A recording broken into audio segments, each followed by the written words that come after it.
Welcome बच्चों। आज हम लोग करंट इलेक्ट्रिसिटी के बहुत ही इंपॉर्टेंट एमसीक्यू क्वेश्चन सॉल्व करेंगे, सिंपल, स्मार्ट और इंटरेक्टिव तरीके से, वो भी डीप फीलिंग के साथ। क्योंकि जब हम कोई चीज फील करके पढ़ते हैं तो वो चीज हमें लंबे समय तक याद रहती है। So let's start feel.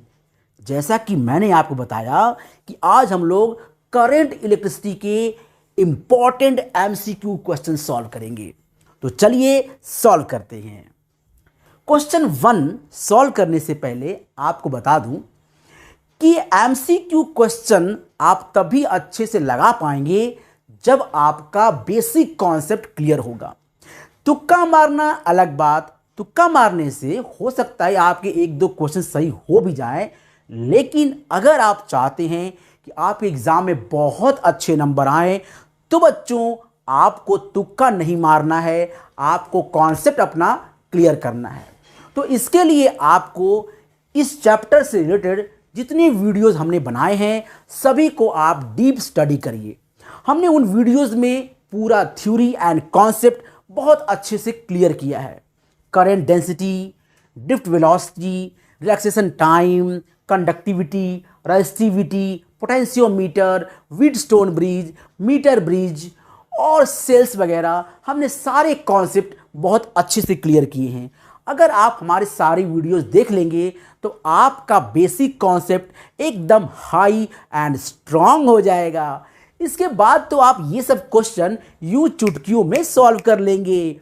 तो चलिए सॉल्व करते हैं। मुझे उम्मीद है कि आपने हमारे सारे वीडियोस देखे होंगे, और अगर नहीं देखे होंगे तो आप कंफर्म देखेंगे, तब आप ये सारे क्वेश्चन बहुत अच्छे से फील कर पाएंगे। तो चलिए पहला क्वेश्चन हम लोग सॉल्व करते हैं। पहला क्वेश्चन ये कह रहा है कि an electric heater is connected to the voltage supply, after few seconds current gets a steady value, then its initial current will be. देखिए, सबसे पहले आप ये समझिए कि जब आप किसी कंडक्टर में, देखिए ये हमारे पास एक कंडक्टर है, ठीक है। इस कंडक्टर में जब हम हीट देते हैं, इसे हीट करते हैं, टेम्परेचर देते हैं, तो क्या होता है, इसका रेजिस्टेंस जो होता है वो इंक्रीज हो जाता है। पहले आप ये समझिए कि जब हम किसी कंडक्टर को हीट देते हैं या फिर इसे हम गर्म करते हैं तो इसका रेजिस्टेंस बढ़ जाता है। अब देखिए दूसरी बात, ये कोई पहली बात। दूसरी बात, जब इस किसी कंडक्टर में हम करंट को फ्लो कराते हैं, यानी यहां वोल्टेज लगाते हैं, ये प्लस हो गया, ये माइनस हो गया, ठीक है, तो क्या होता है कि आपने पढ़ा होगा हीटिंग इफेक्ट ऑफ करंट। जब करंट फ्लो होती है तो वायर हीट होता है, और हीटर का नाम ही हीट होना, मतलब हीटर का वायर तो कंफर्म हीट होगा और ज़्यादा हीट होगा। तो जैसे ही आप करंट फ्लो करते हो, आपका जो ये वायर है हीटर का, वो गर्म होना शुरू हो जाता है, और जब गर्म होना शुरू हो जाएगा तो रेजिस्टेंस बढ़ जाएगा, और रेजिस्टेंस बढ़ जाएगा तो करंट क्या हो जाएगा, कम हो जाएगा। तो स्टार्टिंग में तो करंट ज़्यादा होगा और बाद में धीरे धीरे करंट कम हो जाएगा। क्यों कम हो जाएगा? क्योंकि भाई रेजिस्टेंस बढ़ जाएगा। और रेजिस्टेंस क्यों बढ़ जाएगा? क्योंकि टेम्परेचर बढ़ जाएगा। टेम्परेचर क्यों बढ़ जाएगा? क्योंकि आपने वोल्टेज लगाया है। तो जब आप वोल्टेज लगाएंगे, सप्लाई देंगे इसको, हीटर को, तो हीटर का वायर गर्म होगा ताकि उसका रेजिस्टेंस भी बढ़ना शुरू हो जाएगा और करंट कम होना शुरू हो जाएगा। तो स्टार्टिंग में करंट ज़्यादा होगा और बाद में करंट कम हो जाएगा। तो कौन सा ऑप्शन है? Slightly higher than steady value, मतलब कि बी ऑप्शन करेक्ट है। बी ऑप्शन को हम या करंट घोषित कर देते हैं कि स्टार्टिंग में जो करंट होगा वो स्लाइटली ज्यादा होगा। तो समझ आया बच्चों? चलिए अब हम बात करते हैं सेकंड क्वेश्चन की। बहुत ढेर सारे क्वेश्चन लगाने वाले हैं और एकदम कॉन्सेप्ट आपका एकदम आज हम क्लियर कर देंगे। क्वेश्चन नंबर 2 क्या कहता है? In the series combination of 2 और मोर than 2 resistance, the current through each resistance is same, voltage same, वगैरह वगैरह दिया हुआ है। देखिए, जब आप दो रजिस्टर को कनेक्ट करते हो सीरीज में तो बताओ क्या सेम होता है। देखो, आप इसे मान लो कि एक पाइप है। अगर ये पाइप है और आप यहां से पानी फ्लो कर रहे हो, देखो यहां से पानी लेके जा रहे हो उसको, ये पानी यहां जा रहा है ऐसे करके, ये सप्लाई है, ये प्लस माइनस है, ये सप्लाई है। अब जब पानी यहां से जाएगा तो उसे एक ही रास्ता मिल रहा है, इसी रास्ता को फॉलो करते हुए निकल जाएगा। मतलब जो करंट यहां से निकल रही है वो करंट एक ही रास्ता को फॉलो करती हुई निकल जाएगी। तो दोनों में करंट क्या होगा? सेम होगा, लेकिन वोल्टेज डिफरेंट होगा। तो कह रहा है कि the current through each resistance same. बिना सोचे समझे हम लोग फर्स्ट ऑप्शन मान लेंगे, क्योंकि करंट दोनों में सेम होगा। हमने क्लास 10th भी पढ़ा था। और यहां भी समझ लीजिए कि रेजिस्टेंस जब सीरीज में जुड़े होते हैं तो उनके अंदर सेम करंट फ्लो होता है। वहीं पे अगर ये पैरेलल जुड़े होते तो क्या होता? वोल्टेज सेम होता, करंट डिफर हो जाता। ठीक है, चलिए आगे बढ़ते हैं क्वेश्चन नंबर 3 की तरफ, जर्नी को आगे बढ़ाते हैं। In a current carrying conductor the net charge कितना होता है?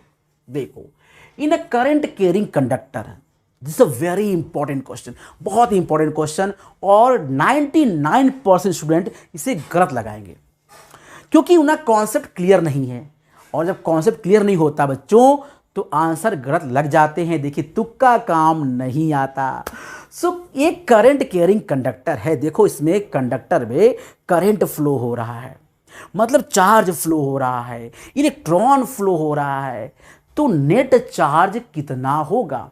भाई इलेक्ट्रॉन फ्लो हो रहा है, कहीं निकल थोड़ा ना रहा है, इलेक्ट्रॉन इसमें फ्लो हो रहा है। तो जो नेट चार्ज होगा अभी भी कितना होगा?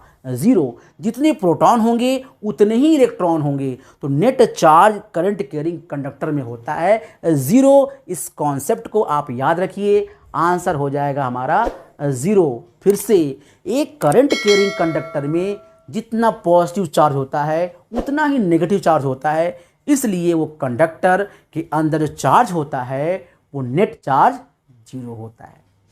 समझ आ गया होगा? तो अब बच्चों अगर ये क्वेश्चन एमसीक्यू एग्जाम में आता है तो आप गलत नहीं लगाएंगे, एकदम सही लगाएंगे, आंसर होगा 0। चलिए आगे बढ़ते हैं। In a Wheatstone bridge, the battery and galvanometer are interchanged, then the deflection in galvanometer will. It's very important. देखिए, आपने व्हीटस्टोन ब्रिज देखा होगा, व्हीटस्टोन ब्रिज।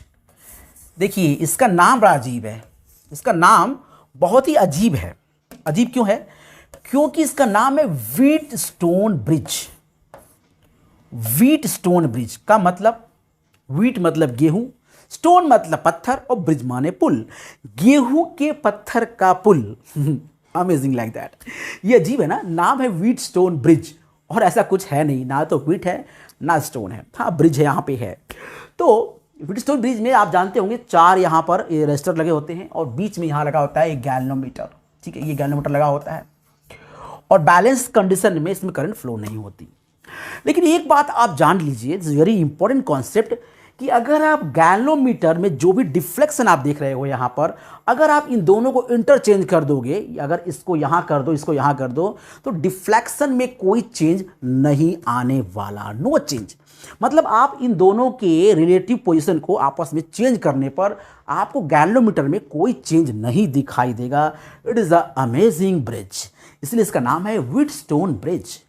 समझ आया आपको? तो वेरी इंपॉर्टेंट कॉन्सेप्ट। अगर आप गैल्वेनोमीटर और बैटरी के पोजीशन को चेंज कर देंगे तो गैल्वेनोमीटर में के डिफ्लेक्शन में कोई चेंज नहीं आएगा। डिफ्लेक्शन गैल्वेनोमीटर विल सेम, बिल्कुल कोई चेंज नहीं आने वाला। सो आंसर होगा नॉट चेंज, कोई चेंज नहीं होगा। तो याद कर लीजिए, गैल्वेनोमीटर और बैटरी को इंटरचेंज करने पर गैल्वेनोमीटर के डिफ्लेक्शन में कोई चेंज नहीं आता। सो इंपॉर्टेंट कॉन्सेप्ट था ये। चलिए आगे बढ़ते हैं। अब आ जाते हैं हम लोग क्वेश्चन नंबर 5 में। In parallel combination of the N cell will obtain. अगर पैरेलल कॉम्बिनेशन होगा, पैरेलल कॉम्बिनेशन होगा तो पैरेलल कॉम्बिनेशन में क्या ज्यादा होता है? More voltage, more current, less voltage या लेस करंट? आंसर होता है मोर करंट। तो इसको आप याद रखिए कि पैरेलल कॉम्बिनेशन में करंट ज्यादा फ्लो होता है। ठीक है, चलिए आगे बढ़ते हैं हम लोग, आगे बढ़ते हैं, आगे आगे आगे आगे आगे बढ़ते हैं। ठीक है, नेक्स्ट क्वेश्चन हमारे पास है, when a metal conductor conducted in left gap of meter bridge is heated the balancing point shift towards वगैरह वगैरह। देखिए यहां पर मीटर ब्रिज आप जानते होंगे, मीटर ब्रिज में एक होता है यहां पर गैप होता है जहां पे हम लोग एक लगाते हैं इस तरह से, और एक यहां पे होता है गैप जहां पे हम लगाते हैं एक अननोन रेजिस्टेंस, और यहां पर आप देख रहे होंगे कि यहां पर एक बैलेंसिंग पॉइंट होता है। ठीक है, तो ये ए हो गया और ये बी हो गया, और हमने इसको मान लिया ये पी हो गया, सॉरी ये आर हो गया और इसको मान लिया मैंने एस हो गया। तो आर होता है नोन और एस होता है अननोन। ठीक है, तो ये क्या कह रहा है, कह रहा है कि अगर एक मिडल कंडक्टर यहां पर हम लोग कनेक्ट कर देते हैं लेफ्ट वाले गैप में और इसे हम लोग हीट करते हैं, तो बैलेंसिंग पॉइंट क्या होने वाला है। तो बहुत ही आसान और इंटरेस्टिंग क्वेश्चन है। देखो अगर मान लेते हैं कि बैलेंसिंग पॉइंट हमारा कुछ यहां पर था, सपोज कर लेते हैं बैलेंसिंग पॉइंट यहां पे था और ये गैल्वेनोमीटर हमारा है और यहां बैलेंसिंग पॉइंट है इस जगह पे। ठीक है, हम नाम दिया इसका ए ओ और ओ बी। ठीक है, तो हम इसे क्या कहते थे, याद है आपको, इसे कहते थे P और इसे कहते थे Q। ठीक है, सो ये होता था हमारा P by Q is equal to R by S जब इस गैल्वेनोमीटर में कोई करंट फ्लो नहीं होता था। That means in balancing condition, in balancing condition जब गैल्वेनोमीटर में कोई डिफ्लेक्शन नहीं होता था तो हम कहते थे P by Q is equal to R by S. अब ये कह रहा है कि अगर इसको हम गर्म करेंगे तो ये जो बैलेंसिंग पॉइंट है वो किधर शिफ्ट होगा, लेफ्ट में या राइट में। अब देखो पहले क्वेश्चन में मैंने बताया था आपको कि जब हम वायर को हीट करते हैं तो उसका रेजिस्टेंस बढ़ जाता है। सिंपल बात है, मतलब ये रेजिस्टेंस बढ़ गया और ये अभी भी सेम है, तो ये रेजिस्टेंस बढ़ गया। अब आप समझो कि आपने बोला P by Q is equal to R by S. आप कह रहे हो कि इसको मुझे बढ़ा देना है। सिंपली इसको गर्म करने का मतलब ये हुआ कि आप इसको बढ़ा रहे हो, और इसको बढ़ा रहे हो तो बैलेंस करने के लिए इसको भी बढ़ना पड़ेगा। सीधी बात है, P भी बढ़ेगा भाई, P बढ़ेगा तभी बैलेंस होगा। इधर की क्वांटिटी में R बढ़ गया और हम चाहते हैं बैलेंस हो तो P भी क्या होगा, बढ़ जाएगा। सो P बढ़ने का मतलब कि अब ये पॉइंट कुछ इधर आ जाएगा। ये जो पॉइंट है बैलेंसिंग पॉइंट वो यहां ना आकर अब कहां आ जाएगी, यहां पे आ जाएगी, ताकि हमारा P क्या हो जाएगा, बढ़ जाएगा। सो इसका मतलब ये हुआ कि जो पॉइंट हमारा था डिफ्लेक्शन पॉइंट वो राइट की तरफ शिफ्ट हो जाएगा। नल पॉइंट, सॉरी, जो नल पॉइंट था वो राइट की तरफ शिफ्ट हो जाएगा ताकि हमें ज़्यादा लेंथ मिल जाए, और जब लेंथ ज़्यादा हो जाएगा तो इसका रेजिस्टेंस भी क्या हो जाएगा, ज़्यादा हो जाएगा। हम चाहते हैं कि ये रेजिस्टेंस ज़्यादा हो जाए क्योंकि ये ज़्यादा हो चुका है। ठीक है, अब अगर आपको ये कॉन्सेप्ट अभी समझ नहीं आ रहा है तो इसका मतलब ये है कि आपने मीटर ब्रिज और व्हीटस्टोन ब्रिज पे जो हमने वीडियो बनाए हैं उसको नहीं देखा है, और जब तक आप उसको नहीं देखेंगे आपका कॉन्सेप्ट क्लियर नहीं होगा। तो खैर अगर थोड़ा बहुत भी आपने पढ़ा होगा तो आप कैच कर लिए होंगे अब तक कि आर बढ़ेगा। ध्यान दीजिए, अगर आर बढ़ेगा, आर क्यों बढ़ेगा, क्योंकि हम हीट कर रहे हैं, इसको हीट करने से आर बढ़ जाएगा। आर बढ़ गया तो पी बढ़ना होगा बिकॉज इस फॉर्मूला, और पी बढ़ने का मतलब लेंथ बढ़ना होगा इसको, यानी OA को बढ़ना होगा तभी P बढ़ेगा। सो OA बढ़ने के लिए क्या करना होगा, इस नल पॉइंट को हमें राइट में शिफ्ट करना होगा। तो बच्चों मुझे लगता है कि आपको ये क्वेश्चन समझ आ गया होगा। चलिए आगे बढ़ते हैं ना।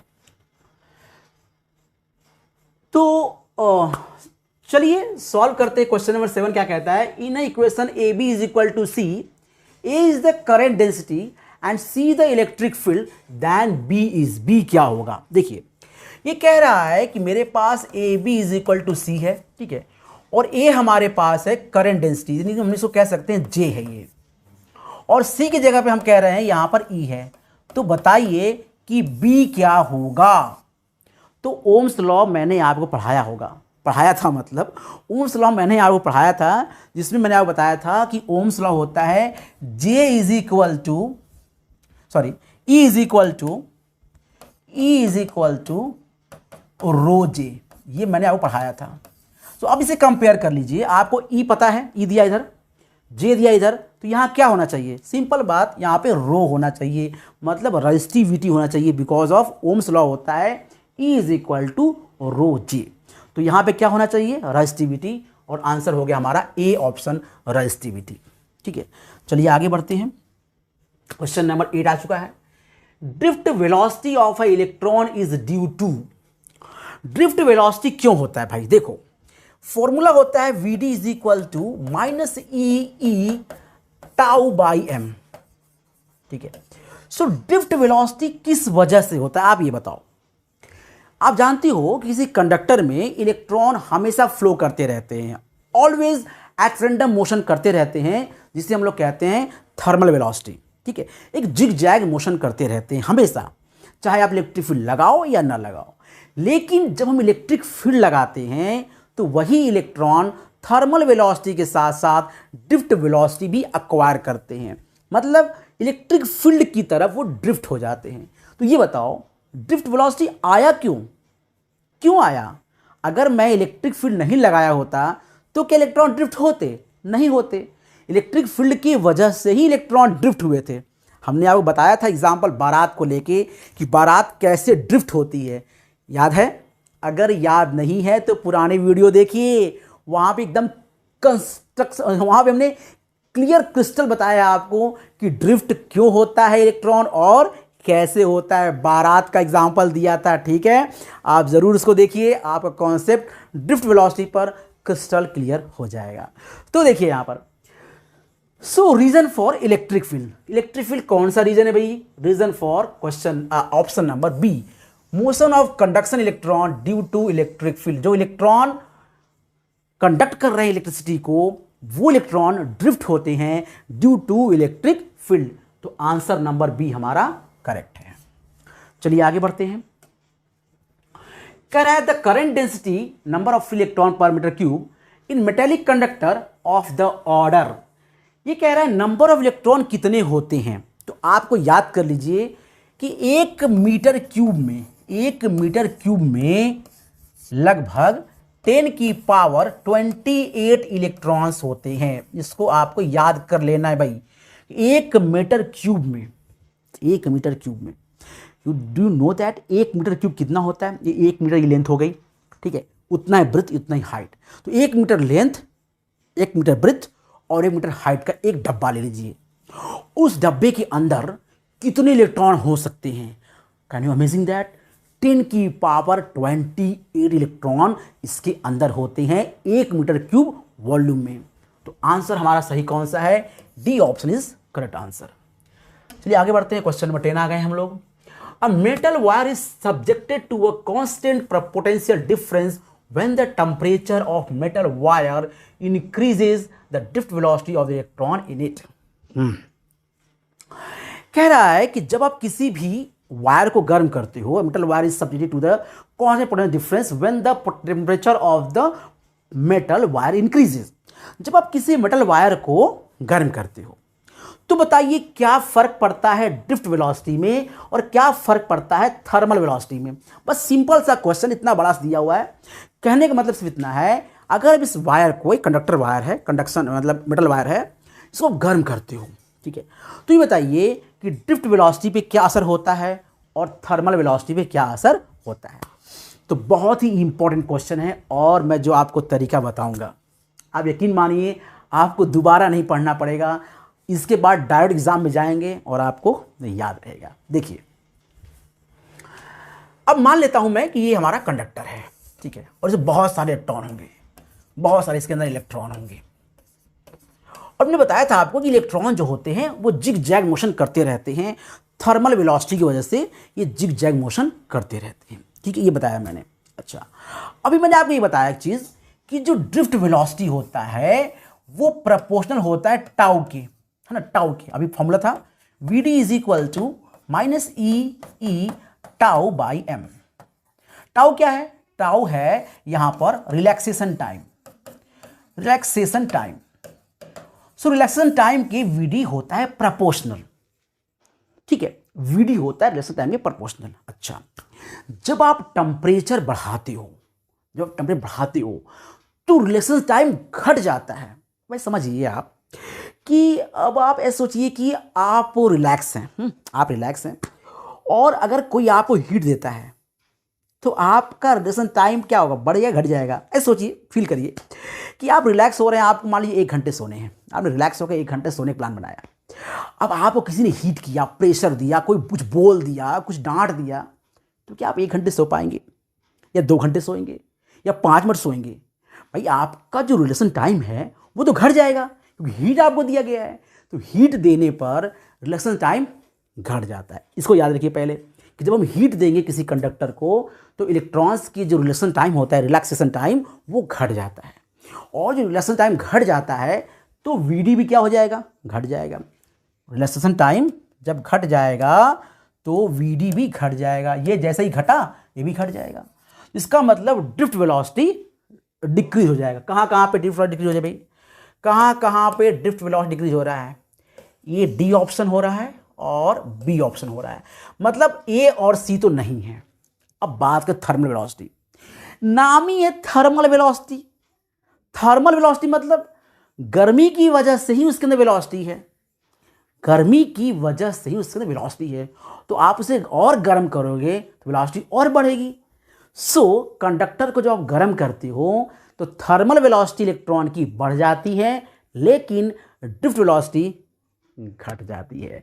सो देखिए यहां पर क्या है, हमारा ड्रिफ्ट वेलोसिटी डिक्रीजेज और thermal velocity increases.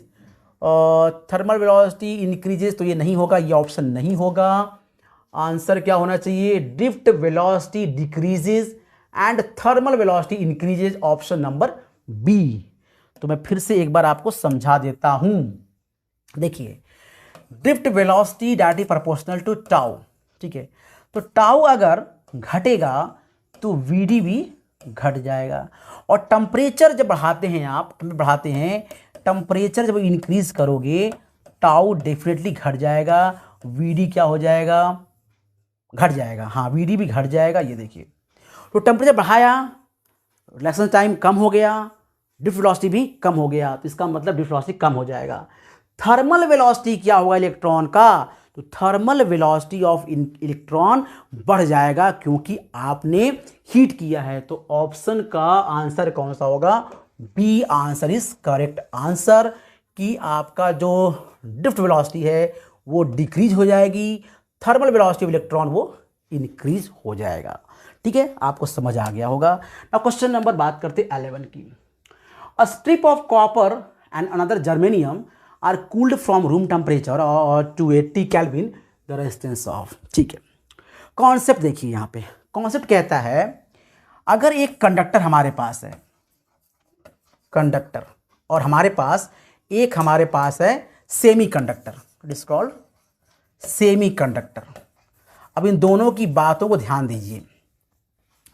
Just opposite मतलब क्या होता है, मान लीजिए आपने टेम्परेचर को बढ़ा दिया, टेम्परेचर को इंक्रीज कर दिया। मैंने बताया था टेम्परेचर बढ़ाने पर कंडक्टर की जो रेजिस्टेंस है वो बढ़ जाता है, भाई सीधी बात है, रेजिस्टेंस बढ़ जाता है। वहीं पर सेमी कंडक्टर का रेजिस्टेंस घट जाता है। भाई मैंने कहा जस्ट अपोजिट। अब ध्यान दो, जब आप कंडक्टर को गर्म करते हो तो कंडक्टर का रेजिस्टेंस बढ़ जाता है, वहीं पे सेमी कंडक्टर रेजिस्टेंस घट जाता है। अब ऐसा क्यों कह रहा हूं मैं, क्योंकि जर्मेनियम जो हमारे पास है वो क्या है, सेमी कंडक्टर। तो ये है सेमी कंडक्टर, इस कॉल्ड सेमी कंडक्टर। हमने कहा जर्मेनियम हो गया, और यहाँ क्या है, यहाँ कॉपर है। अब बताओ, अब मैंने क्या किया, टेम्परेचर को घटा दिया।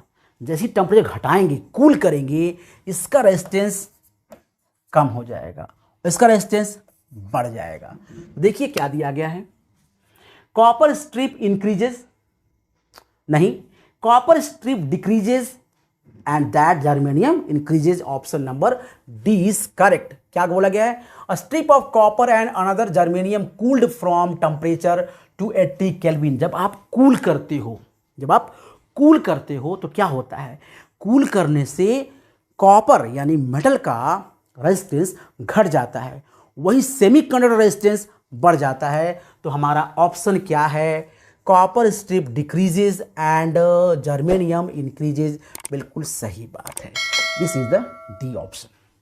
फिर से समझ लीजिए, जब हम किसी भी कंडक्टर को गर्म करते हैं तो रेजिस्टेंस बढ़ता है, और जर्मेनियम यानी कि सेमीकंडक्टर का रेजिस्टेंस घटता है। ठीक उल्टा कर लीजिए, जब टेम्परेचर आप घटाएंगे तो कंडक्टर का रेजिस्टेंस घट जाएगा और सेमीकंडक्टर रेजिस्टेंस बढ़ जाएगा। ठीक है, तो ऑप्शन कौन सा हमारा सही है? D option is correct answer. चलिए आगे बढ़ते हैं। अब आ गए हम लोग क्वेश्चन नंबर 12 में। टू और more resistance set to be in a if one end of all resistance join together and similarly the other ends join together, here a refers. ये क्या है? सीरीज है या पैरेलल?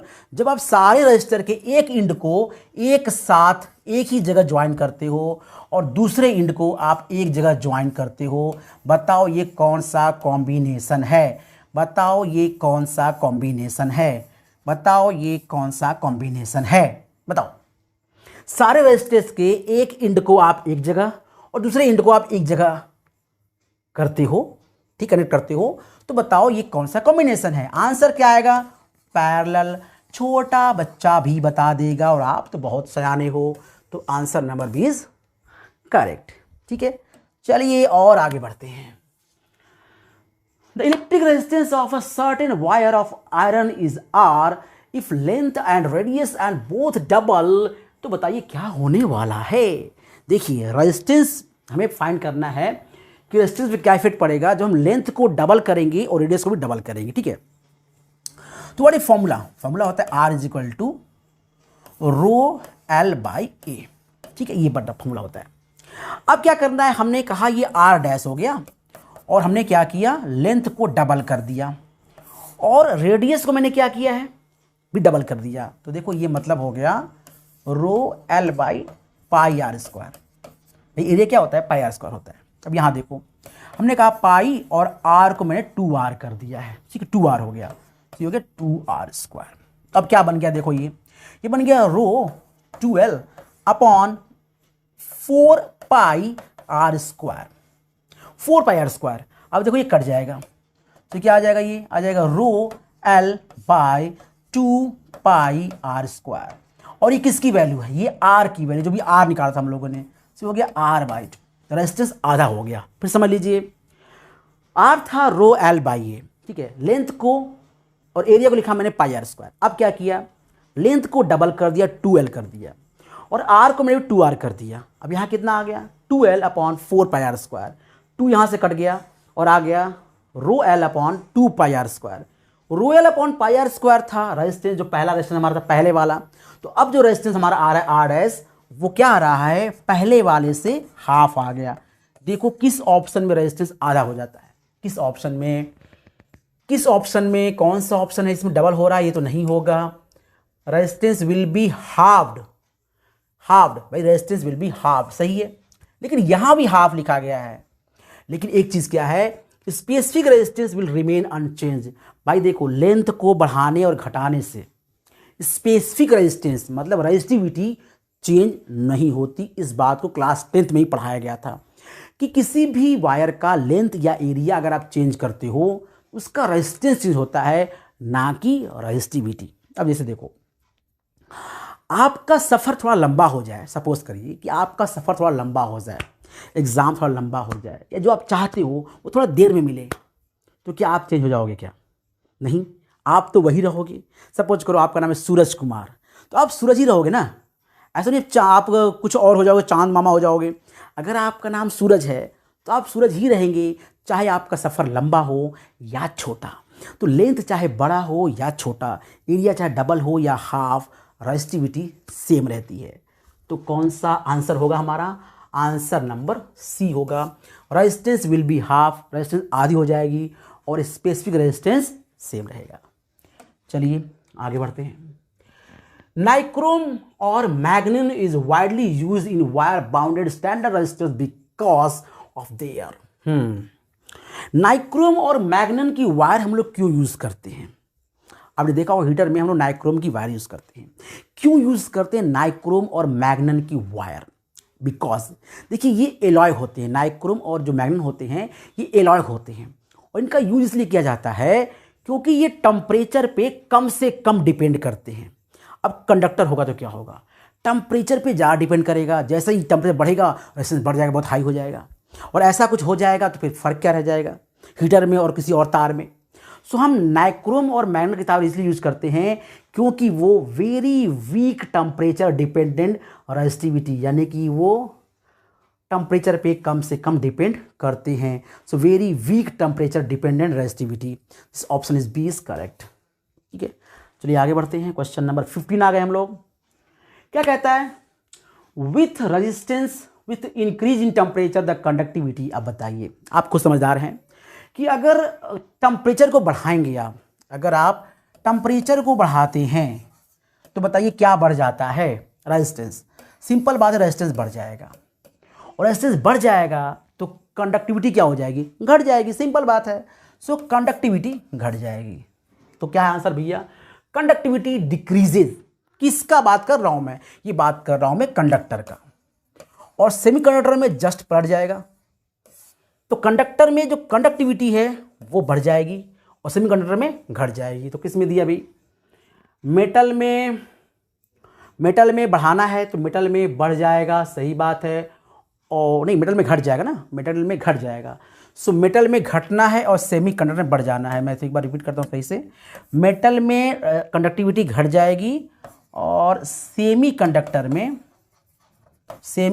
में घट जाएगी। फिर समझ लीजिए आप, टेम्परेचर को जैसे मैंने बढ़ाया, रेजिस्टेंस बढ़ गया। रेजिस्टेंस बढ़ गया तो कंडक्टिविटी क्या हो गई, घट गई। कंडक्टिविटी घट गई किसकी, कंडक्टर की। सेमी कंडक्टर क्या हो जाएगी, कंडक्टिविटी बढ़ जाएगी। फिर से उल्टा लिख रहा हूं मैं। सो सेमी कंडक्टर की कंडक्टिविटी बढ़ जाएगी, कंडक्टर की घट जाएगी और सेमी कंडक्टर की बढ़ जाएगी। चलो किसमें दिया देखो, semi conductor increases and metal decreases. तो B option is correct answer. देखिए बी सही है। जब आप किसी भी मेटल को गर्म करेंगे, कंडक्टर को गर्म करेंगे, तो कंडक्टर की कंडक्टिविटी कम हो जाती है और सेमी कंडक्टर की कंडक्टिविटी बढ़ जाती है। So answer is B option is correct. 15 question लगा चुके हैं हम लोग। थके तो नहीं होंगे आप लोग, मुझे उम्मीद है, क्योंकि आप जानते हैं कि एमसीक्यू जो आने वाला है वो 90 मिनट का एमसीक्यू होगा और 90 मिनट में आपको सॉल्व करने होंगे। सो अभी तो 15 ही क्वेश्चन हुए हैं, जर्नी आगे बढ़ाते हैं। देखिए कह रहा है, the resistance of metal increases with increase temperature. अब क्वेश्चन ये कह रहा है कि रेजिस्टेंस इंक्रीज क्यों हो जाता है टेम्परेचर बढ़ाने पे। बहुत अच्छा क्वेश्चन है। अभी तक आपने ये पढ़ा कि टेम्परेचर बढ़ाने पर रेजिस्टेंस बढ़ जाता है। क्यों बढ़ जाता है, ऐसा क्या हो जाता है कि टेम्परेचर बढ़ाने पर रेजिस्टेंस बढ़ जाता है। तो सीधी बात है, इसमें बोला जा रहा है कि द कोलिजन ऑफ कंडक्टर, जो इलेक्ट्रॉन्स होते हैं, देखो मैं समझाता हूँ आपको पहले, जो इलेक्ट्रॉन्स होते हैं जो कि उसके अंदर ड्रिफ्ट होते हैं, दौड़ते हैं, ये इलेक्ट्रॉन दूसरे वाले जो लैटिस होते हैं, लैटिस मतलब कि एक स्ट्रक्चर होता है इलेक्ट्रॉन्स का, बाउंडिंग इलेक्ट्रॉन का, उससे वो टकराते हैं, कोलिजन होता है। और ये कोलिजन जो होता है ये बढ़ जाता है। पहले जो कोलिजन होता था कम कोलिजन होता था, अब वो कोलिजन बढ़ जाता है, उसका समय घट जाता है। जैसा कि मैंने बताया था कि जब आप टेम्परेचर बढ़ाते हो तो रिएक्शन टाइम घट जाता है, कम समय में ज़्यादा टक्कर। जो 1 मिनट में, सपोज करो 1 मिनट में 100 बार टकरा रहे थे, अब वो 1 मिनट में 200 बार टकराएंगी, क्योंकि उनका रिएक्शन टाइम घट गया है। रिएक्शन टाइम घटने का मतलब होता है कि 100 बार टकराने की जगह पे वो 200 बार टकराएंगी 1 ही मिनट में। समझ आ गया। तो अब आप सोच लो कि जब आप टेम्परेचर बढ़ाओगे तो क्या होगा, तो होगा कि the collision of conducting electron, जो इलेक्ट्रॉन की वजह से करंट फ्लो हो रहा है, कंडक्टिंग इलेक्ट्रॉन से, फ्री इलेक्ट्रॉन्स हैं, उन इलेक्ट्रॉन का लैटिस के आयंस के साथ टक्कर बढ़ जाता है। So this is called B option is correct answer. ठीक है, चलिए आगे बढ़ते हैं। Question number 17, the application based on heating effect of current work on. जो एप्लीकेशन है, जैसे हीटर हो गया, गीज़र हो गया, बहुत सारी चीज़ें हो गई, ये बताइए कि ये डीसी करंट पे अपने वर्ल्ड है, ये एसी करंट पे, ये सारे करंट पे। अब इसका आंसर देखिए, क्या बताइए डीसी करंट से, यानी कि डायरेक्ट करंट से चलने वाले डिवाइस से गर्म नहीं होते क्या, होते हैं। एसी वाले भी गर्म होते हैं, डीसी वाले भी गर्म होते हैं। तो डिवाइस चाहे जो भी हो, जब करंट फ्लो होता है तो वो गर्म होगा।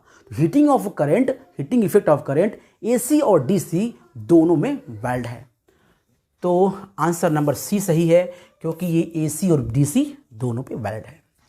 चलिए आगे बढ़ते हैं। ईएमएफ ऑफ सेल किसे कहते हैं? ईएमएफ किसे कहते हैं? EMF maximum voltage. देखिए ईएमएफ के बारे में मैंने जो वीडियो बनाया था उसमें डिटेल्स में समझाया है, इवन फील कराया है कि ईएमएफ किसे कहते हैं, और हमने अच्छे से उसको डिस्क्राइब किया था ईएमएफ और टर्मिनल पोटेंशियल डिफरेंस के बीच का डिफरेंस क्या होता है। बेसिकली जो ईएमएफ होता है वो होता है मैक्सिमम वोल्टेज। किसका मैक्सिमम वोल्टेज? करंट, अरे सॉरी बैटरी का। और कब भाई आपका मैक्सिमम वोल्टेज कैसे निकालेंगे हम? जब कोई काम नहीं कर रहे होंगे। जब आप काम करोगे तो आपकी शक्ति डिस्ट्रीब्यूट हो जाएगी। हम चाहते हैं आपकी शक्ति कितनी है भाई, तभी समझेंगे ना। जब कोई आप काम नहीं करोगे, जब आप काम करना शुरू कर दोगे तो आपकी शक्ति डिस्ट्रीब्यूट हो जाएगी। तो हम चाहते हैं कि बैटरी का ईएमएफ निकालना, मतलब बैटरी का मैक्सिमम वोल्टेज निकालना, तो तभी निकाल सकते हैं जब बैटरी का कहीं करंट ना जा रहा हो, यानी सर्किट ओपन हो, बैटरी से कहीं करंट नहीं जा रही हो। उस समय जो उनके टर्मिनल का वोल्टेज होगा वो मैक्सिमम होगा, जिसे हम लोग कहेंगे ईएमएफ। फिर समझ लीजिए, बैटरी के दो टर्मिनल के बीच का पोटेंशियल मैक्सिमम कब होगा? जब इस बैटरी से कोई करंट ड्रॉ नहीं होगा, सर्किट ओपन होगा, तब यहां से जो करंट निकलेगी, तब इसका जो पोटेंशियल होगा वो मैक्सिमम होगा, उसे कहेंगे हम लोग ईएमएफ। देखिए क्या कह रहा है यहां पर, कह रहा है the maximum potential difference between the terminal of a cell when no current is drawn from a cell. Option A ही सही है, दूसरा देखने की जरूरत ही नहीं है। सिंपल सी बात है, maximum potential difference between the terminals, किसके टर्मिनल? सेल के टर्मिनल्स के, जब कोई करंट बैटरी से नहीं निकल रही है, मतलब सर्किट ओपन है। आप पुरानी वीडियो जो मैंने बनाई हैं, जिसमें हम लोगों ने इससे पिछले की वीडियोस करंट इलेक्ट्रिसिटी पर, सारी वीडियोस आपको देखनी चाहिए। ईएमएफ हो, टर्मिनल वोल्टेज हो, इंटरनल रेजिस्टेंस हो, सब कुछ आपको फील होने वाला है। ठीक है, चलिए क्वेश्चन नंबर 19 पे आ गए हैं। To draw a maximum current from a combination of a cell, how should be cell is grouped. Maximum current निकालने के लिए आपको सेल को जोड़ना पड़ेगा सीरीज में या पैरेलल में, है ना। कंफ्यूजन बात हो गई, सीरीज में जोड़ेंगे कि पैरेलल में जोड़ें कि मिक्स ग्रुपिंग करें। देखिए डिपेंड करेगा, सेल का जो इंटरनल रेजिस्टेंस होता है इसमें आर, और सर्किट में जो होता है कैपिटल आर, इस पे डिपेंड करेगा कि आपको सेल को कैसे जोड़ना है। अगर आप सेल से चाहते हो करंट निकले और मैक्सिमम करंट निकले, तो डिपेंड करेगा स्मॉल आर और कैपिटल आर पे। हमने पढ़ाया था, बताया था आपको कि मैक्सिमम करंट के लिए आपको सर्किट का आर और स्मॉल कैपिटल आर, ये डिपेंड करता है कि आर बड़ा है कि कैपिटल आर छोटा है। देखिए आर ये बड़ा है तो केस अलग होता है, अगर ये है तो केस अलग होता है। तो इसलिए आर और आर इन दोनों पे डिपेंड करेगा कि जो सर्किट है वो किससे जुड़ा होगा, सीरीज में या पैरेलल में। करंट हमें निकालना है मैक्सिमम, तो वो डिपेंड किस पे करेगा? वो डिपेंड करेगा कि मेरा आर और आर के बीच में कैसा रिलेशन है, कौन छोटा कौन बड़ा। तो it depends on small R and capital R. Small R is called internal resistance of cell और capital R is called resistance of cell, external resistance of cell, sorry external resistance of circuit. तो आपको are और are पे depend करेगा कि हमें cell को कैसे जोड़ना है। So answer number D is correct. 20. A cell of internal resistance R is connected across the external resistance NR. Then the ratio of terminal voltage of the EMF of cell कितना होने वाला है? देखिए ये कह रहा है कि आप बताइए E बाई V कितना होगा। सीधी बात, वो आपसे पूछ रहा है कि E बाई V कितना होगा, बताइए। EMF अपॉन टर्मिनल वोल्टेज कितना होगा। ठीक है भाई, हमें पता है जो EMF होता है वो होता है I R प्लस R, ठीक है, और जो V होता है वो होता है आई आर। सिंपल बात है, आई आर और आई कट जाता है, क्या मिलता है हमें? R plus R upon R. ठीक है, अब ये कह रहा है कि जो आर हमारा है, कहाँ गया आर आर, वो एन आर है। कैपिटल आर जो है एक्सटर्नल रेजिस्टेंस वो क्या है? एन आर है। तो रख दो यहां पर, कितना आ जाएगा? Upon N R. आप आर कॉमन ले लो, आर कट जाएगा, N plus 1 upon N. R cut गया, कितना आ गया answer? So E upon V जो आ जाएगा वो आ जाएगा एन प्लस 1 अपॉन एन। ठीक है, लेकिन क्वेश्चन में आपसे ई अपॉन वी नहीं पूछ रहा है, क्वेश्चन पूछा वी अपॉन ई कितना होगा, तो पलट दो आप, सीधी सीधी बात है। अगर वी अपॉन ई पूछा जा रहा है तो पलट दीजिए आप एन अपॉन एन प्लस 1। तो बच्चों एग्जाम में जरूर देखना आप कि आपको ई बाई वी पूछा जा रहा है कि वी बाई ई, क्योंकि हो सकता है कि ऑप्शन में दोनों लिखा हो। सो वेरी केयरफुली आपको पढ़ना है कि आपको एग्जाम में ई अपॉन वी पूछा जा रहा है कि वी अपॉन ई। तो अगर वी अपॉन ई पूछा जा रहा है तो आंसर होगा एन अपॉन एन प्लस 1। तो आंसर कौन सही है? सी इज द राइट आंसर। ये क्वेश्चन नंबर 21 देखते हैं। When potential difference is applied across a electrolyte, then Ohm's law is obeyed at zero potential, very low potential, negative potential या फिर high potential. देखिए ओम्स लॉ जो value होता है वो होता है लो करंट के लिए। करंट जब लो रहता है तो ओम्स लॉ फॉलो होता है, और करंट जब हाई हो जाता है तो ओम्स लॉ फॉलो नहीं होता है। तो अगर ओम्स लॉ फॉलो करना है तो करंट को कम करना होगा, और करंट को कम करना है इसका मतलब वोल्टेज बढ़ाना होगा। तो आंसर होगा आपका हाई वोल्टेज। वोल्टेज ज़्यादा करंट कम, और करंट कम होगा तो ओम्स लॉ फॉलो होगा। So answer is D. Next question, which is the following correct for V I का गुड कंडक्टर। आपको लग रहा है गुड कंडक्टर ये है, इसका ओमिक कंडक्टर। देखो ओमिक कंडक्टर और गुड कंडक्टर में फर्क होता है। ओमिक कंडक्टर जैसे देखो पढ़ाकू बच्चे और अच्छे बच्चे दो अलग अलग चीज़ें हैं। पढ़ाकू बच्चे जो होते हैं जो बहुत पर दिन भर रात भर, वो एक अलग क्वालिटी है, और अच्छे बच्चे यानी जो अच्छाई होती है वो एक अलग क्वालिटी है। दोनों मिक्स भी हो सकती है। हो सकता है कि एक अच्छा बच्चा पढ़ाकू हो, ये भी हो सकता है कि पढ़ाकू बच्चा अच्छा हो। लेकिन ये ज़रूरी भी तो नहीं है, ऐसा ज़रूरी भी तो नहीं है जो बहुत अच्छा बच्चा हो सकता हो उसका पढ़ने में मन ना लग रहा हो, तो क्या अच्छा बच्चा नहीं है? अगर आपको पढ़ने में मन लगता तो आप बुरे बच्चे हो गए, ऐसा तो नहीं है। तो इसलिए गुड कंडक्टर और ओमिक कंडक्टर में फ़र्क होता है। तो this is called ohmic conductor, ये ओमिक कंडक्टर है। किसे कहते हैं? Good conductor. गुड कंडक्टर मतलब ये होता है कि जब करंट कम हो, देखो यहाँ पे करंट कम है, जो करंट कम होता है तो ओम्स लॉ को फॉलो करते हैं एज अ ओमिक कंडक्टर, और जब करंट बढ़ जाता है तो ओम्स लॉ को फॉलो नहीं करते हैं। It is called good conductor. Good conductor क्या होता है कि वो अपना दायरा समझते हैं कि कब मुझे किसी चीज़ को फॉलो करना है और कब फॉलो नहीं करना है। अब आप बताओ कि आप एक गुड इंसान हो, अच्छे इंसान हो, और कोई आपको बोले जा रहा है और आप चुपचाप सीधे साधे खड़े हो, क्या ये अच्छी बात है? भाई एक लिमिट होती है सुनने की भी, एक लिमिट होती है सहने की भी। अब पाकिस्तान हमारे पर बम बरसाया जाए और हम चुपचाप खड़े रहें, भाई जवाब तो देना पड़ेगा ना।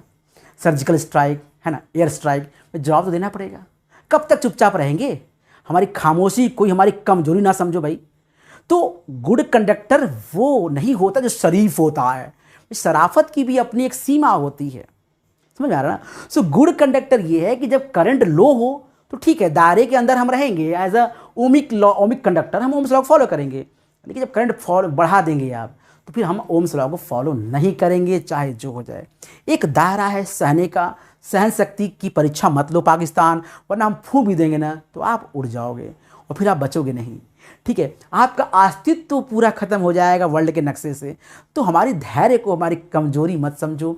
हम ओम्स लॉ को फॉलो कर रहे हैं, हम ओमिक कंडक्टर बन के हैं क्योंकि करंट कम है। अब करंट इतना ना बढ़ाओ कि मुझे ओम्स लॉ को फॉलो ना करना पड़े। फिर अगर हम ओम्स लॉ को फॉलो नहीं करेंगे, नॉन ओमिक कंडक्टर हो जाएंगे, तो हम स्ट्रेट जो हम जा रहे थे ना वो छोड़ देंगे सीधा रास्ता, और फिर हम टेढ़े उंगली से घी निकालेंगे, है ना, टेढ़ा रास्ता, तो टेढ़े उंगली से घी निकालेंगे। This is called good conductor, this is called ohmic conductor, ठीक है। तो गुड कंडक्टर कम करंट पर ओम्स लॉ फॉलो करते हैं और ज़्यादा करंट से ओम्स लॉ फॉलो नहीं करते हैं। This is called good conductor. चलिए आगे बढ़ते हैं। Option number A is correct answer.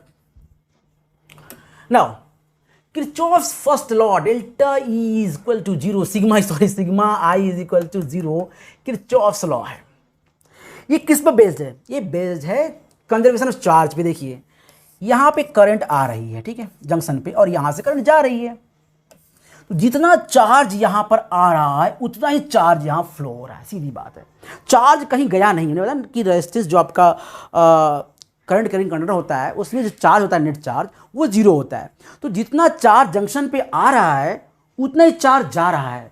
So conservation of charge पर sigma I is equal to zero based है। तो किरचॉफ्स के फर्स्ट लॉ को हम लोग क्या कहते हैं? केसीएल, ठीक है, किरचॉफ्स करंट लॉ, या फिर हम लोग उसे कहते हैं कंजर्वेशन ऑफ एनर्जी, तो Kirchhoff first law conservation of charge पर बेस्ड है, तो आंसर हो जाएगा हमारा कंजर्वेशन ऑफ चार्ज।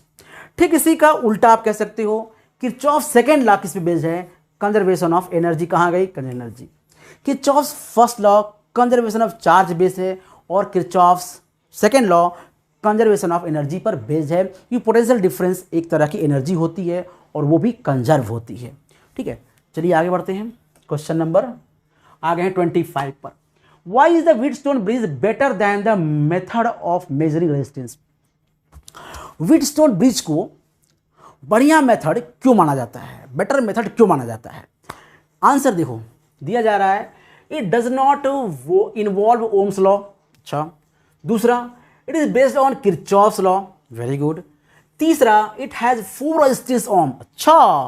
और चौथा इट इज नल मेथड, ये नल मेथड डिवाइस है, सॉरी अरेंजमेंट है।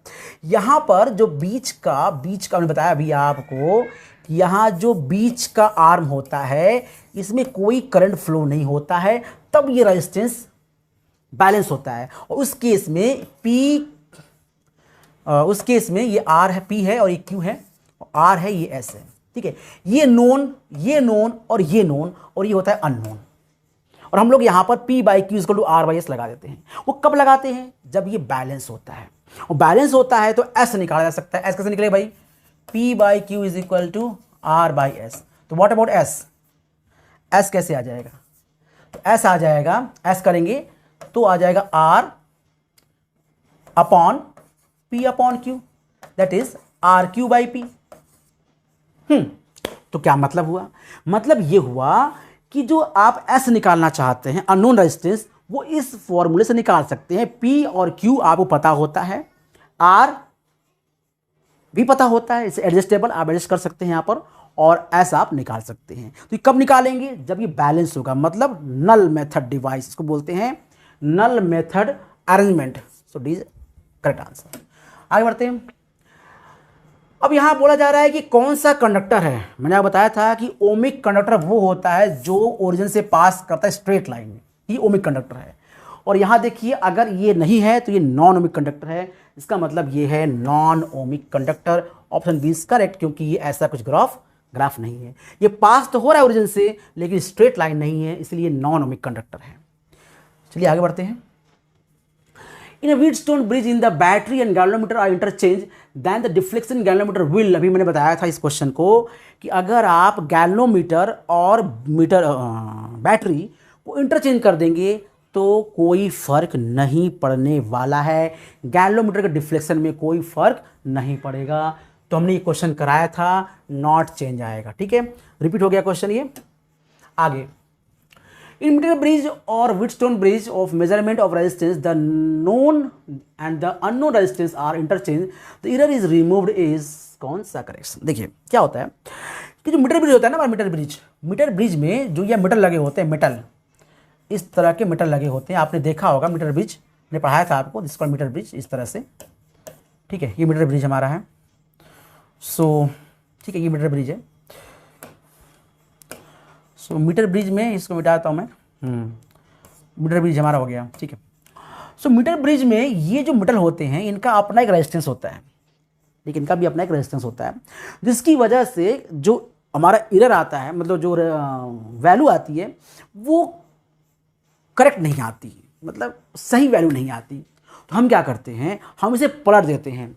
तो एक बार हम आर यहाँ लगा देंगे, एस यहाँ लगा देंगे, यहाँ आर यहाँ एस, और एक बार यहाँ पे एस यहाँ पे आर, तो जो वैल्यू आएगी उनका मीन निकाल लेंगे, और यही मीन वैल्यू जो है करेक्ट वैल्यू होती है। तो किस वजह से होती है, इंड करेक्शन, यानी इसे हम कहते हैं it is called end correction. The error so removed is end correction. ठीक है, कुछ ऐसे समझ लीजिए कि जब आप मार्केट जाते हैं और आप तराजू तौलते हैं, तराजू देखते हैं कोई तौल रहा है, आपको लगता है क्वांटिटी कम है, तो आपको ऐसा लगता होगा कि जरूर चीटिंग कर रहा होगा, कुछ ना कुछ दूसरे वाले बाट में उसने किया होगा, जिसकी वजह से ये कुछ आ रहा है। तो आप क्या कहते हो, आप कहते भैया इसको पलट दीजिए, बाट इधर रख दीजिए और जो सामान इधर रख लीजिए, समझ में खुद ही आ जाएगा कि क्या सही क्या गलत। तो अगर वो कहता है कोई बात नहीं मैं कर देता हूँ, सही है इसका मतलब, और नहीं वो लगता है हिचकिचाने नहीं रखता है, इसका मतलब उसके दिल में चोर है। तो बस वही काम है कि हमें इसको इंटरचेंज करने से जो वैल्यूज़ मिलती है उसका हम लोग मीन वैल्यू निकालते हैं, एवरेज वैल्यू, और वही हम लोग एक्चुअल वैल्यू मान लेते हैं। तो आंसर होगा हमारा इंड करेक्शन। आगे बढ़ते हैं, question number 29। Potentiometer is based on, potentiometer किस पे बेस्ड है?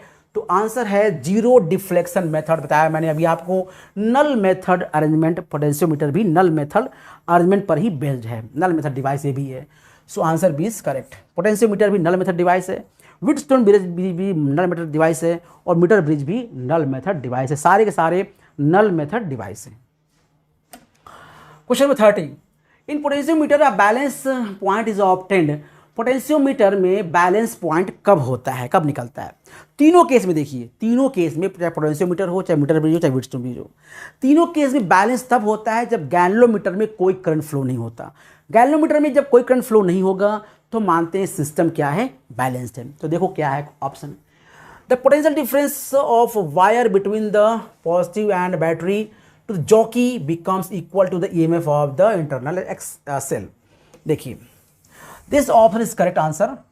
ठीक है, जब potential difference of wire between the positive and negative, positive to the battery और to the jockey becomes equal to the EMF of the experiment cell. देखिए, potentiometer में हम लोग क्या मेजर करते हैं? पोटेंशियोमीटर में हम लोग मेजर करते हैं किसी बैटरी का ईएमएफ, और किसी बैटरी का ईएमएफ हम तब मेजर करते हैं, हम क्या करते हैं, हम एक जॉकी लेते हैं, जॉकी से उस लेंथ को टच करते हैं जहां पर हमारा जो जॉकी के साथ जो गैल्वेनोमीटर लगा होता है उसमें डिफ्लेक्शन ना आए। फिर समझिए, एक जॉकी होता है, जॉकी में रखा होता है एक गैल्वेनोमीटर लगा होता है। हम जॉकी को टच करते हैं और जब गैल्वेनोमीटर में डिफ्लेक्शन नहीं आता है तो हम कहते हैं बैलेंस हो गया। ये कब नहीं आएगा? जब जो आपका लेंथ है, जो आपने लगाया, रेजिस्टेंस निकाला आपने, वो रेजिस्टेंस जो सेल का ईएमएफ है उसके बराबर हो जाए। सेल का ईएमएफ और जो आपने टच किया वायर, उस वायर के बीच का पोटेंशियल डिफरेंस अगर सेम हो जाए तो आप समझ लीजिए कि यहां पर कोई भी करंट गैल्वेनोमीटर में फ्लो नहीं होती। कुछ समझिए ऐसा ही। देखो, ये है हमारे पास व्हीटस्टोन ब्रिज। देखिए, व्हीटस्टोन ब्रिज है। जब ये पोटेंशियल और ये पोटेंशियल जब सेम हो जाता है तो इस गैल्वेनोमीटर में कोई भी करंट फ्लो नहीं होता है। उसी तरह पोटेंशियोमीटर का जो वायर होता है, जहां पे हम जॉकी को टच करते हैं और डिफ्लेक्शन नहीं आता है, उस जगह का पोटेंशियल डिफरेंस जिस सेल को हम एक्सपेरिमेंट कर रहे हैं उसके पोटेंशियल डिफरेंस से इक्वल हो जाएगा। तो आपका पोटेंशियोमीटर का जो जॉकी है उसके गैल्वेनोमीटर में कोई डिफ्लेक्शन नहीं आएगा। फिर समझ लीजिए, पोटेंशियोमीटर में जॉकी जो लगा होता है उसको हम टच करते हैं और जिस जगह पर ये जॉकी में जो लगा है गैल्वेनोमीटर उसमें डिफ्लेक्शन ना आए तो समझ लीजिए इसमें करंट फ्लो नहीं हो रहा है। वो तभी हो सकता है जब इन दोनों सिरे का पोटेंशियल डिफरेंस सेम हो जाए। मतलब कि जो वायर जहां आप टच किया है उसका पोटेंशियल डिफरेंस और जो सेल आप एक्सपेरिमेंट कर रहे हैं उनका पोटेंशियल डिफरेंस अगर दोनों का सेम हो जाएगा तो गैल्वेनोमीटर में कोई करंट फ्लो नहीं होगा। तो देखिए, the PD of the wire between the positive and the battery, ठीक है, to jockey becomes equal to the EMF of the experimental cell, जिसकी बात कर रहे हैं। So option number 20 correct. ये बात करते हैं क्वेश्चन नंबर 31 की। For measuring voltage of any circuit potentiometer is prefer to voltmeter because, किसी भी सर्किट को मेजर करने के लिए पोटेंशियोमीटर बेटर क्यों होता है वोल्टमीटर से? Potentiometer is better than voltmeter. Why? देखो, वोल्टमीटर क्या होता है, कुछ ना कुछ इलेक्ट्रिक एनर्जी कंज्यूम करता है करंट को अपने खुद को ऑपरेट करने के लिए। देखो, वोल्टमीटर भी एक डिवाइस है, इलेक्ट्रिक डिवाइस है। अगर उसे स्टार्ट होना है, उसे वर्क करना है तो उसे कुछ एनर्जी चाहिए। एनर्जी कहाँ से लेगा भाई? जो एनर्जी आप जिसमें लगाएंगे, आप जिस सर्किट में आप लगाएंगे उसको मेजर करने के लिए, कुछ एनर्जी वो खुद खा लेगा। इसका मतलब एक्यूरेट वो मेजर नहीं कर पाएगा। वोल्टमीटर एक्यूरेट मेजर नहीं कर पाएगा क्योंकि वो कुछ एनर्जी कंज्यूम कर लेगा। और पोटेंशियोमीटर को चलने के लिए एनर्जी की जरूरत नहीं पड़ती, वो तो नल मेथड डिवाइस है। इसलिए potentiometer is better than voltmeter, क्योंकि वोल्टमीटर एनर्जी कंज्यूम करता है जबकि पोटेंशियोमीटर एनर्जी कंज्यूम नहीं करता है, because potentiometer is a null method device. समझ आ रहा है आपको? थोड़ा फास्ट तो नहीं हो रहा है, ज़्यादा क्वेश्चन करना है हम लोगों को तो इसलिए थोड़ा सा फास्ट हो सकता है। लेकिन अगर आपने पिछले सारे वीडियोस देखे हैं, करंट इलेक्ट्रिसिटी आपने सही से पढ़ा है हमारे यहाँ, तो फिर आपको कॉन्सेप्ट बिल्कुल समझ में आ रहा होगा। आप सोच रहे होंगे सर और फास्ट पढ़ाइए, थोड़ा और आगे चलिए, समझ में सब आ रहा है हम लोग को। ठीक है, सो क्या कह रहा था मैं? हाँ, मैं ये कह रहा था कि अगर पोटेंशियोमीटर और वोल्टमीटर की कंपेयर करें तो potentiometer is better device for voltmeter, because potentiometer electric energy consume नहीं करता है, वोल्टमीटर इलेक्ट्रिक एनर्जी कंज्यूम करता है, और potentiometer is a null method device. तो आंसर देखते हैं क्या लिखता है। कह रहा है the potentiometer almost draw no current. देखिए C option is correct. Potentiometer जो होता है वो ऑलमोस्ट ड्रॉ नो करंट, कम से कम करंट को वो मेजर करता लेता है, no current, almost no current during measurement, इसीलिए ये सही है। ठीक है, चलिए आगे बढ़ते हैं। Question number 2। In the experiment of potentiometer a balance point there is no current in the main circuit galvanometer circuit. बताइए कब बैलेंस पॉइंट आता है? किस सर्किट में करंट फ्लो ना हो तो पोटेंशियोमीटर को बैलेंस माना जाता है?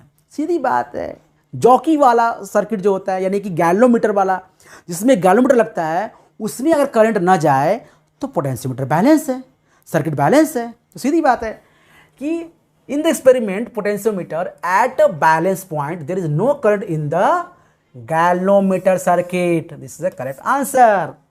समझ आ गया? गैल्वेनोमीटर में डिफ्लेक्शन नहीं आना चाहिए, तब सर्किट होता है balance. Now question number 33, this is the last question. Sensitivity of potentiometer can be increase. Very important question, very important question, very important question. देखिए पहले ये समझ लीजिए आप, जो सेंसिटिविटी होती है, सेंसिटिविटी ये डिपेंड करती है inversely proportional to potential gradient. इसको बोलते हैं पोटेंशियल ग्रेडियंट। ठीक है, तो सेंसिटिविटी डिपेंड करती है पोटेंशियल ग्रेडियंट में उल्टा।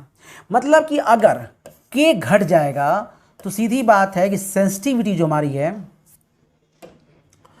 जो हमारी सेंसिटिविटी है, सेंसिटिविटी ये बढ़ जाएगी। K को घटाना है, सिंपल बात। हमको इसको ध्यान नहीं देना है, हमें ध्यान देना K पर। पोटेंशियल ग्रेडियंट कम करना है, और इसका फॉर्मूला क्या होता है? इसका फॉर्मूला होता है K is equal to V/L। मतलब इसे कांस्टेंट करके अगर इसे हम बढ़ा दें तो ये कम हो जाएगा, और अगर ये कम हो गया तो सेंसिटिविटी क्या हो जाएगी? बढ़ जाएगी। सिंपल बात है कि लेंथ को आप घटा दीजिए, सॉरी लेंथ को आप बढ़ा दीजिए, लेंथ बढ़ जाएगा, इसका मतलब K क्या हो जाएगा? घट जाएगा। और अगर K घट गया इसका मतलब हो गया कि सेंसिटिविटी जो हमारी है वो बढ़ जाएगी। तो ऑप्शन क्या दिया है? Increase in length. कहाँ दिया? Increasing the length of the potentiometer. B option is correct. तो आई होप कि आपको समझ में आ गया होगा, और नहीं समझ में आया होगा तो आप दो काम करिए।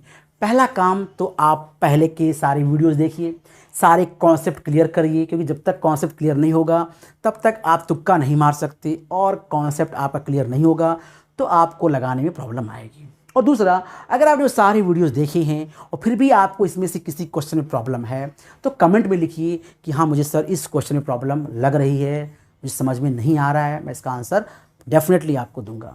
तो आज की क्लास में इतना ही।